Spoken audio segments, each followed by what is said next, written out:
হিজরতের রাতে হযরত আবু বকর অনেক ক্ষুধার্ত ছিলেন। উনি বলেন, হুজুর আমার তো অনেক খিদা পেয়েছে, দূরে একটা বেদুইনের ঘর দেখা যায়, হুজুর চলেন আমরা একটু ওখানে যাই। তো নবীজিকে নিয়ে হযরত আবু বকর সিদ্দিক গেলেন।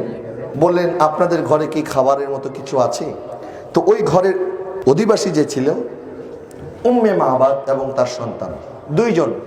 উম্মে মাহবাদ বলছি, আরবদের কালচার হচ্ছে আমরা মানুষকে মেহমানদারি করতে পারলে নিজেরা গর্ববোধ করি, কিন্তু দুর্ভাগ্যের বিষয় হচ্ছে আজকে মেহমানদারি করার মতো আমাদের ঘরে কোনো সামান নাই।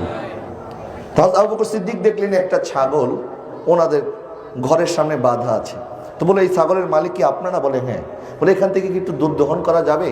বলে, আমার স্বামী আবু মাহবাদ সে ছাগল চড়ায়, মেষ চড়ায়, যদি এটা থেকে দুধ পাওয়ার আশা থাকতো তাহলে এটাতে তো ঘরে রেখে যেত না, এটাকেও নিয়ে যেত, এটা কোনো কাজের না, এটা থেকে কোনো দুধ আশা করা যায় না।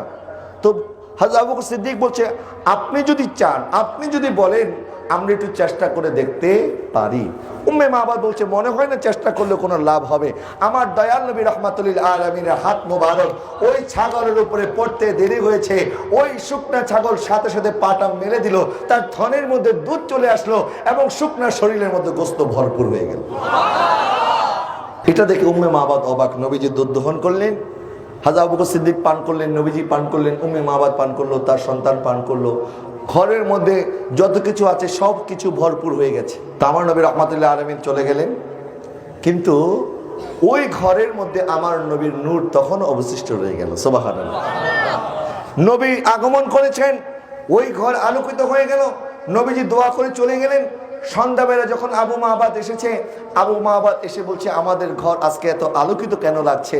আর এই ছাগলটা তো শুকনা ছিল, তার থনে কোনো দুধ ছিল না, দুধ কিভাবে এসেছে?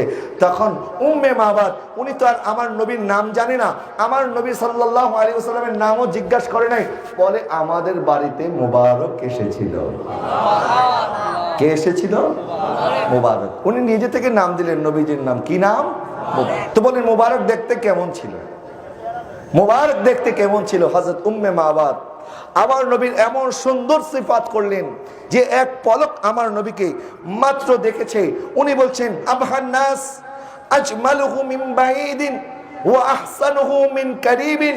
উনি দেখতে এত সুন্দর ছিল, উনি দূর থেকে দেখতে সুন্দর, উনি যখন কাছে এসেছে তখন দেখতে আরো সুন্দর। এরপরে বলছে, তোমরা আমার সাথে একটু জুলুম করেছো। আবু মাহবাদ বলছে, তোমরা অন্যায় করেছো। বলে, কি অন্যায়? বলে, মোবারক এসেছিল, আমাকে কেন বলো নাই? বলে, আপনাকে বলবো কিভাবে, উনি তো অল্প সময়ের জন্য এসেছেন আর আপনি তো দূরে চলে গেছেন। বলে, কালকে থেকে আমি আর দূরে যাব না, আমার ঘরে আশেপাশে থাকবো, যেন আবার মোবারক আসলে ওনাকে একটু দেখতে পারি। এখন আবু মাহবাদ সকাল থেকে যখন সন্ধ্যাবেলা কাজ করে আসে, সবার আগে জিজ্ঞাসা করে, আজকে কি মোবারক এসেছিল?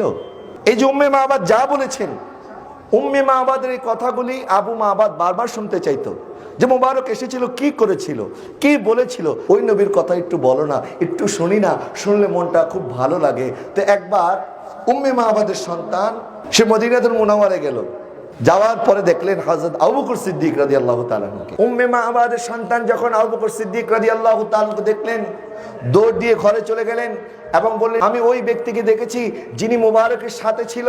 তখন তাড়াতাড়ি সবাই দৌড়িয়ে গেলে হযরত আবু বকর সিদ্দিকের কাছে চলে গেলেন। হযরত আবু বকর সিদ্দিককে দেখার পরে তাদের আর আনন্দের সীমা রইল না। হযরত আবু বকর সিদ্দিক রাদিয়াল্লাহু তাআলা আনহু ওনাদেরকে নিয়ে যখন মসজিদের নববীতে গেলেন, মসজিদের নববীতে যাওয়ার পরে দেখলেন আমার নবী সাহাবায়ে কেরামের সাথে বসে আছেন, উনি হচ্ছেন মোবারক। আমার নবীকে দেখার সাথে সাথে উম্মে মাহবাদ, আবু মাহবাদ, তার সন্তানরা সকলে কালিমা পড়ে মুসলমান হয়ে গেল। লা ইলাহা ইল্লাল্লাহু মুহাম্মাদুর রাসূলুল্লাহ সাল্লাল্লাহু আলাইহি ওয়াসাল্লাম।